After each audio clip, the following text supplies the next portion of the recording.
ஒரு விஷயம் சொல்ல மறந்துட்டேன். இப்போ ரீசெண்டா ஒரு இடத்துல நம்ம சிஎம் சார் அவர்கள் பேசும்போது சொன்னாங்க, என் கேரக்டரையே புரிஞ்சுக்க மாட்டேங்கிறேன். இது சினிமா டயலாக் இல்லையா? நான் ஏதாவது பேசினா சினிமா டயலாகா? சார் பேசினா அது சினிமா டயலாக் இல்லையா? சிலப்பதிகாரத்திலிருந்து எடுத்ததா அந்த லைன். என் கேரக்டரையே புரிஞ்சுக்க மாட்டேன்றது. உங்களை எப்படிதான் சார் புரிஞ்சுக்கிறது? எந்தெந்த விஷயத்துலதான் சார் உங்க கேரக்டர் நாங்க புரிஞ்சுக்கிறது?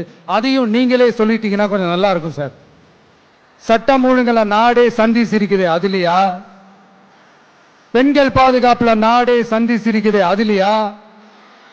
பொய் வாக்குறுதிகளா கொடுத்து ஏமாத்தி ஆட்சிக்கு வந்தீங்களே அதுலயா? எதுலதான் சார் உங்க கேரக்டர் நாங்க புரிஞ்சுக்கிறது?